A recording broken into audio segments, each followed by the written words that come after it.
तो बेटा 3.2 का सेकंड नंबर का जो सवाल है वो ये है कि solve 2x + 3y = 11 and 2x - 4y = -24 and hence find the value of m for which y = mx + 3। ठीक है बेटा, तो अगर थोड़ा सा अगर आप इसमें देख पा रहे हो तो हमको ये m की वैल्यू निकालनी है। ये रहा m, ठीक है। m की वैल्यू बेटा मैं निकाल सकता हूं अगर मुझे x और y की वैल्यू मिल जाए। और x और y की वैल्यू कैसे मिलेगी बेटा, ये लीनियर पेयर ऑफ इक्वेशन हमको दिए हैं, इनको सॉल्व करके।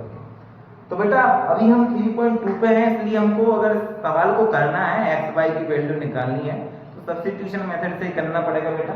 तो चलो हमारे पास जो इक्वेशन है पहले हम लिख देते हैं, ध्यान से देखना, ठीक है। तो हमारे पास है 2x + 3y = 11 और दूसरा इक्वेशन है 2x - 4y = -24। नंबरिंग कर लो बेटा, ये हो गया इक्वेशन नंबर 1, ये हो गया इक्वेशन नंबर 2। अगर मैं इक्वेशन नंबर 1 देखूं बेटा तो ज्यादा मुझे इजी लग रहा है वो, ठीक, ध्यान से देखिएगा। तो मैं बेटा इक्वेशन नंबर 1 से x की वैल्यू निकाल लूंगा। तो मैं लिखूंगा कि pick the value of x from the equation number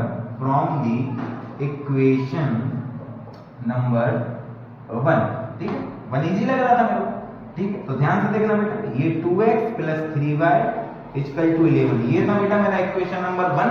अब मुझे यहां से x की वैल्यू निकालनी है। तो देखो 2x, 3y को बेटा मैं उस तरफ भेजूंगा तो 3y प्लस का उस तरफ जाएगा तो माइनस का हो जाएगा और x बराबर निकल के आएगा 11 - 3y अपॉन में कितना 2। ये 2 भी कहां आ जाएगा नीचे। ये हो गया बेटा इक्वेशन नंबर 3।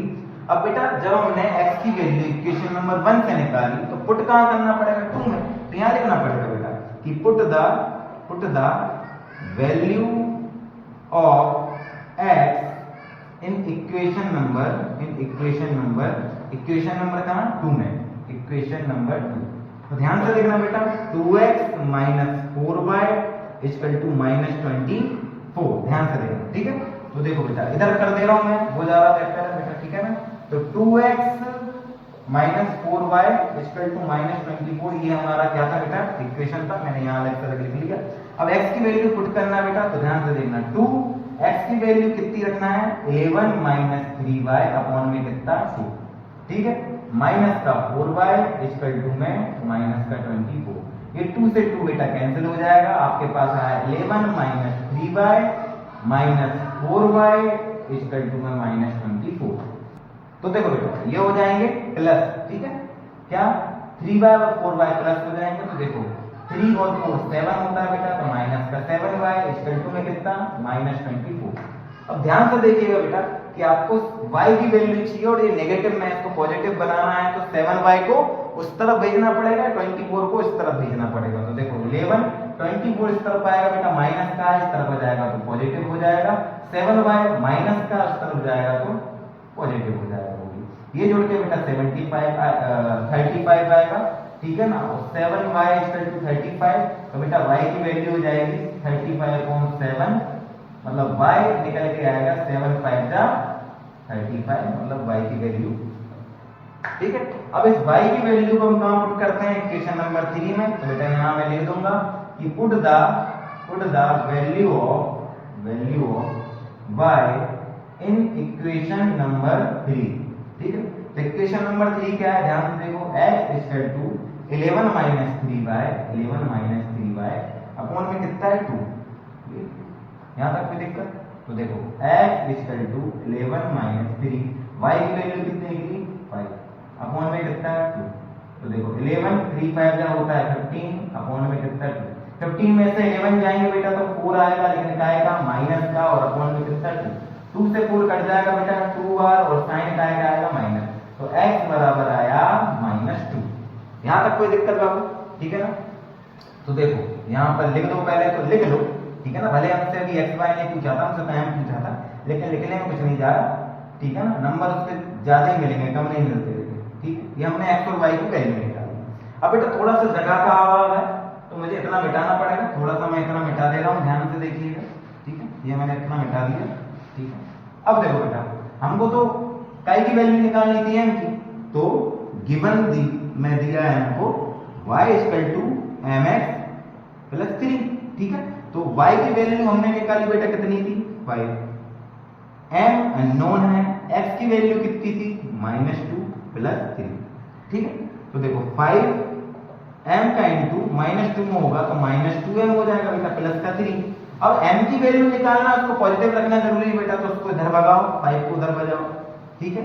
तो इधर आ जाएगा बेटा इस तरफ, तो प्लस का 2m हो जाना है, और 5 इस तरफ जाएगा तो माइनस का हो जाएगा बेटा, ठीक है।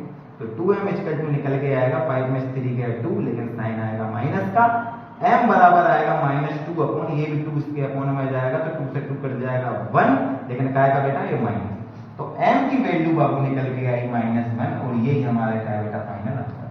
तो बड़ा इजी बोलूंगा बेटा सवाल, बस लेंथी है थोड़ा सा, क्या है x और y की वैल्यू निकाल के पर यहाँ पुट करना था, तो ये एक्स्ट्रा काम करना पड़ा था, ठीक है बेटा। तो कोई दिक्कत वाली बात नहीं है, ठीक है ना। परीक्षा की दृष्टि से उतना इंपॉर्टेंट सवाल तो नहीं बोल सकता मैं, लेकिन हाँ ठीक है, करना जरूरी है, ठीक है बेटा। तो अगला सवाल देखते हैं। तो बेटा 3.2 का नेक्स्ट सवाल पे आते हैं, जो कि क्वेश्चन नंबर 3 है, और बहुत इंपॉर्टेंट सवाल है बेटा, ठीक है ना। तो देखते हैं बेटा, सवाल में बोला है form the pair of linear equation. Form का मतलब होता है बनाना, ठीक है, कि आपको लीनियर पेयर इक्वेशन पहले तो बनाना है, for the following problem and their solution bye substitution method. उनको सॉल्व करना है कौन सी मेथड से, तो सब्स्टिट्यूशन मेथड तो हम करके ही आ रहे हैं बेटा, बन जाएगी, ठीक है। अब बेटा ये जो सवाल है इसका पहला नंबर का, ये हम पढ़ते हैं the difference between two numbers is 26 and one number is 3 times the other, find है। तो ये हमारा सवाल है बेटा, इसके हमको पहले तो form of the pair of linear equation, मतलब लीनियर पेयर इक्वेशन बनाना है हमको, उसके बाद बेटा हमको सॉल्व करना है सब्स्टिट्यूशन से, ठीक है बेटा। तो इस सवाल का बेटा सबसे इजी तरीका जो सॉल्व करने का हो सकता है सब्स्टिट्यूशन से, वो मैं आपको बता रहा हूं बेटा, ठीक है। ध्यान से देखिएगा, हमको सबसे पहले तो इक्वेशन बनाना, तो देखो सॉल्व, ठीक है बेटा, ध्यान से देखना, सॉल्व, ठीक है। तो बेटा हमसे बोला है कि difference between two numbers is 26, मतलब दो नंबर का जो डिफरेंस है, ठीक है ना। आपके पास दो नंबर हैं, कोई x, एक को x मान लेते हैं, एक को y मान लेते हैं, ठीक है बेटा। यहां तक कोई दिक्कत,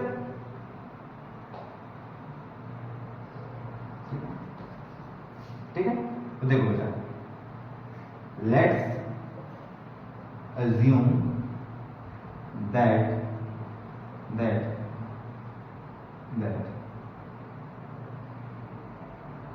फर्स्ट नंबर लिख लो आप चाहे तो, ठीक है।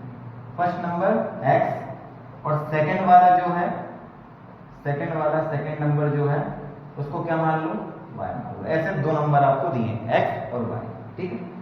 अब अकॉर्डिंग टू क्वेश्चन या फर्स्ट कंडीशन, जो भी आप लिखना चाहो, अकॉर्डिंग टू फर्स्ट कंडीशन, तो वो कह रहा है कि इन दोनों के बीच का डिफरेंस जो है 26 निकलना चाहिए। मतलब अगर मैं x में से y को माइनस करूं बेटा, तो बाबू कितना निकलेगा 26। ये हो गया इक्वेशन नंबर 1। तो एक लीनियर इक्वेशन तो हमने फॉर्म कर लिया। अब सेकंड वाला देखो, तो according to second condition, according to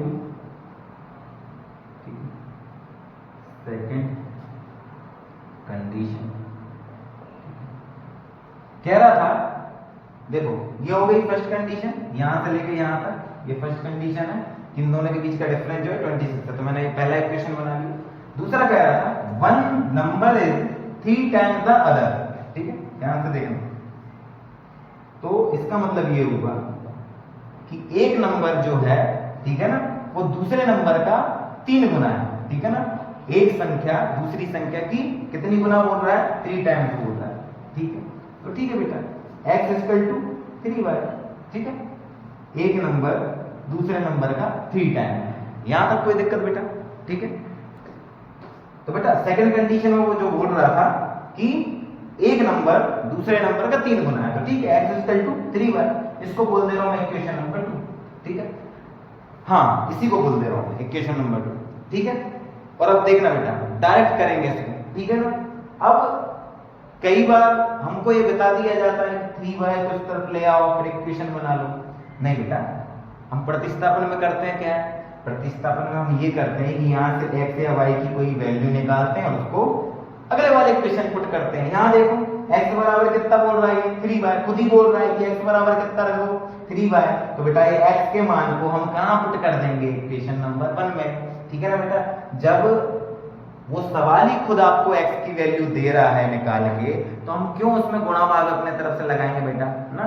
तो लक्ष्मी टीका लगा रही माथे पे और अपन एक्सेप्ट नहीं कर रहे चीजों। तो देखो मैं लिखूंगा कि put the value of x in equation number 1, ठीक है।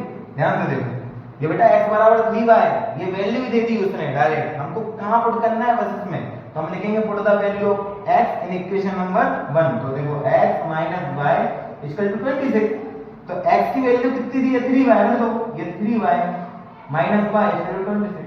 3y में से y गया तो बेटा 2y इक्वल टू 26। y बराबर 26/2, अगर बेटा काट दोगे तो कितना आ जाएगा, 13। तो बेटा y की वैल्यू 13 आ गई, ठीक है ना। चलेगा बेटा y, हमको क्या करना है, x निकालना है। तो बेटा x के लिए हम क्या करते थे, याद करो, अगली वैल्यू निकालने के लिए इक्वेशन नंबर 3 में रखते थे, लेकिन यहाँ पे इक्वेशन नंबर 3 की जरूरत ही नहीं पड़ी बेटा हमको, ठीक है ना।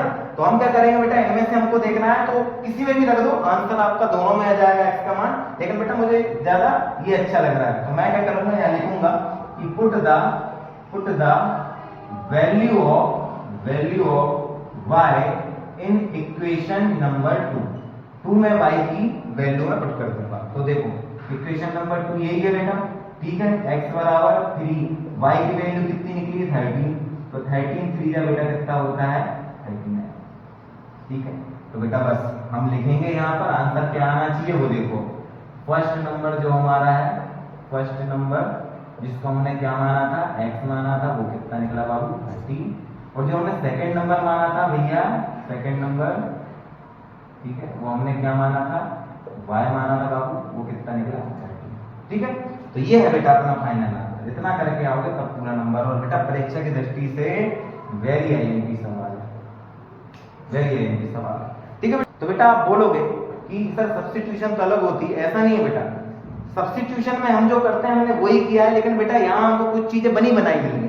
जैसे ध्यान से देखो, ये इक्वेशन नंबर 1 है, फिर हमारे पास इक्वेशन नंबर 2 होता था, हम उससे वैल्यू निकालते थे काय की, x या y की। तो यहाँ देखो x की वैल्यू ऑलरेडी निकल गई, x बराबर 3y, ठीक है ना। क्योंकि यही बोल रहा था कि भाई 1 नंबर जो है वो 3 टाइम है दूसरे का, ठीक है ना। तो 1 नंबर जो है 3 टाइम है दूसरे का, ठीक है। तो हमको बेटा x की वैल्यू मिल गई, हमने सीधी पुट कर दी, आंसर आ गया। तो बेटा ये सबसे इजीएस्ट तरीका है इस सवाल को करने का, ज्यादा दिमाग नहीं लगाना, और बहुत इंपॉर्टेंट सवाल है बेटा, ठीक है। तो अगला सवाल देखते हैं बेटा। तो बेटा 3.2 का हमने थर्ड का पहले नंबर का सवाल कर लिया था बेटा। आज हम उसके आगे बढ़ते हैं। तो कल जो मैंने वीडियो बनाई थी बेटा, उसके साथ में इस वीडियो को मर्ज कर दूंगा। तो आइए देखते हैं थर्ड क्वेश्चन जो है उसका सेकंड नंबर का सवाल। The larger of to supplementary angles exceed the smaller by 18 degree, find that. इसका मतलब ये हुआ बेटा कि दो सप्लीमेंट्री एंगल है, जो बड़ा वाला है, ठीक है ना, वो छोटे वाले से 18 अधिक है, ये बोल सकते हैं, ठीक है। तो ध्यान से देखना। तो सबसे पहले तो बेटा आपको ये समझना पड़ेगा कि सप्लीमेंट्री एंगल क्या होते हैं। तो सप्लीमेंट्री एंगल के बारे में बेटा हल्का सा जान लो, ज्यादा नहीं, ठीक है। कि सप्लीमेंट्री एंगल जो होते हैं वो ऐसे एंगल रहते हैं कि उनका जो सम है, जैसे मान लो एक एंगल ए है और एक बी है, ठीक है। अगर आप उसका सम निकालोगे तो कितना निकलना चाहिए, 180। मतलब ऐसे एंगल बेटा सप्लीमेंट्री कहलाते हैं जिनका योग 180 होता है। ये याद रखिए तो बेटा हमेशा 180 मतलब स्ट्रेट लाइन पे बनेगा, ठीक है ना। जैसे मान लीजिए मैंने एक एंगल बना दिया, ये हो गया ए और इसको मैं बोल देता हूँ बी। इन दोनों को अगर जोड़ोगे बेटा तो आपको पता है कितना आना चाहिए, 180, क्योंकि स्ट्रेट लाइन जो है 180 का एंगल बनाती है, ठीक है। इसी के साथ बेटा एक चीज और जान लो, क्योंकि क्या है देखो, नॉलेज ऐसे ही गेन होता है, ऐसे ही थोड़ा थोड़ा आप जान जान के बहुत कुछ गेन करते हैं जिंदगी में। सप्लीमेंट्री अगर देख लिया तो कॉम्प्लीमेंट्री भी देख लो बेटा, ठीक है ना, CO, ठीक है। तो बेटा ये ऐसे एंगल रहते हैं जिनका सम, ठीक है ना, 90 होता है। कितना होता है, 90, ठीक है ना।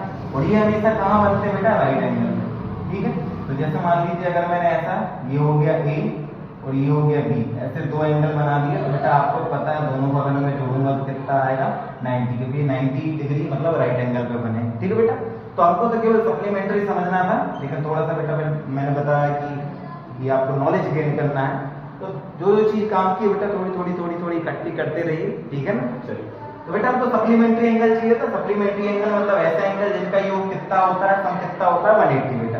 ठीक है, तो चलिए बेटा आगे देखते हैं, इस सवाल को करते हैं। तो बेटा सप्लीमेंट्री एंगल क्या होता है ये हमने समझ लिया है। अब हम आगे इसको सवाल करते हैं बेटा। तो आपके पास दो एंगल होना चाहिए, ठीक है ना, एक लार्जर और एक स्मॉलर। ठीक है, तो देखो बेटा हम इसको करते हैं सॉल्व। ठीक है, लेट्स assume that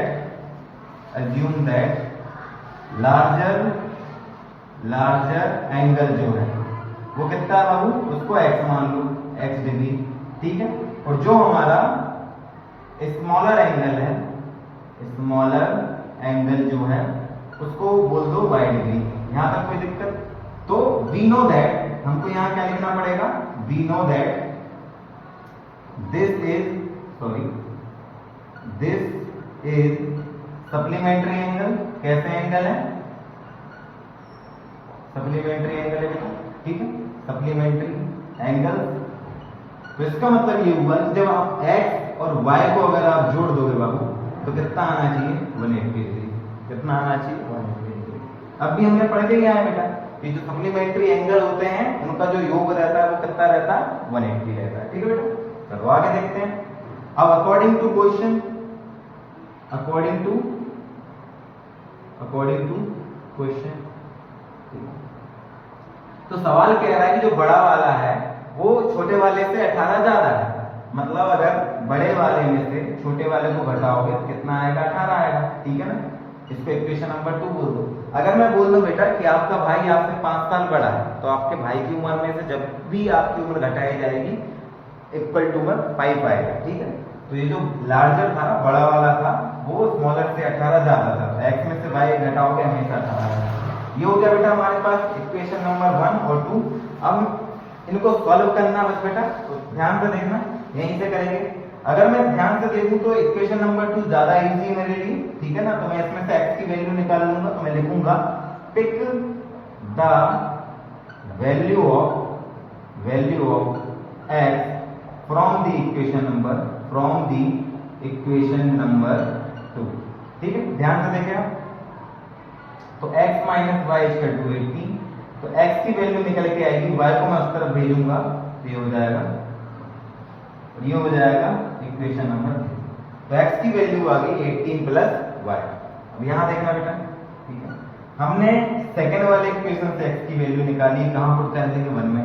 तो यहां लिखूंगा put the value of x in equation number 1।